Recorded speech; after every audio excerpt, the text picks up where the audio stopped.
Atты әбден машығы жеткенше күн аралап мініп, бір күн демалтып, бір күн мініп, бір күн демалтып, бір күн мініп керек. Машығы толық жетіп болғаннан кейін өзіңіз аттың күй жайына қарап 2 күн демалтып, 3 күн демалтып мінсеңіз де болады. Бірақ 4 күннен асырып жіберуге болмайды. Машықта тұрған атты 4 күн, 5 күн, 6 күн атта бір апта жеп ішіп байлауда қалды, ол ат дереуге бөңсі болады. Аттың семіруі 4 күнде семірі болады.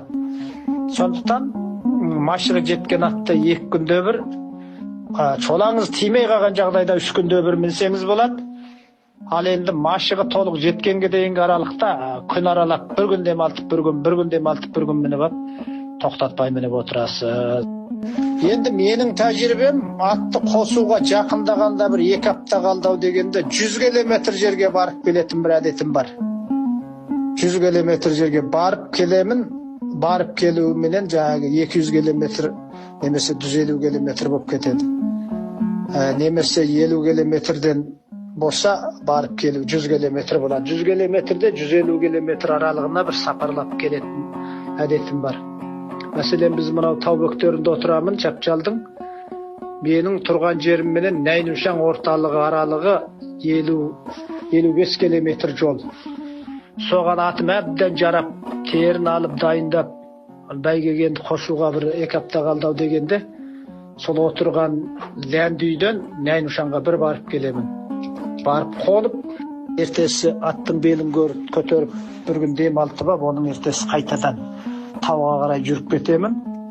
Осы барыста аяңдауым бар, тоғым басып, өнен кейін желуім бар, өнен кейін қойы беруім бар. Кәдімгі 15-20 километр жерге чабысы менен шығып кетеміз. Сөйте-сөйте 1-2 қойы беріп, бағанағы 100 километр, 50 неше километр аралықта 4 сағатқа жеткізбей басып боламыз ғой, бар боламыз үйге. Апарып таң асырамыз. Міне осындай машықтарды көрсеткенде ат сенің ойлаған нәтижеңе жете алады.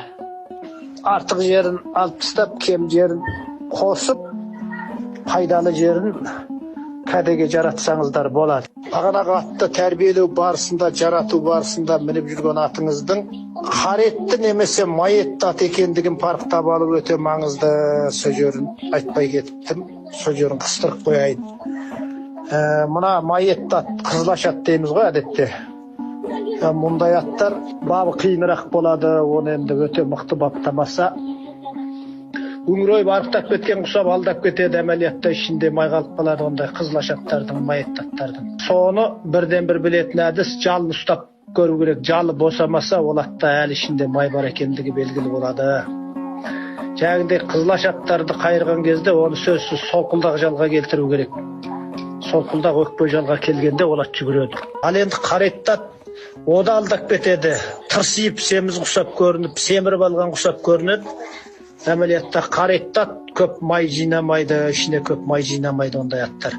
Жасамалы болған кезде барып қазыланатын, майланатын болады. Ол қаретті аттар жас кезінде май жинамайды. Семіз құсап көрініп, семіз екен деп басын қырап жаратып жіберсең, күйауып кетіп, қара тер басып, сасық тер шығып, бағана қуаты төмендеп кетеді. Осы түйінге де диққат қылсаңыздар болады, қосымшалап қоятыным.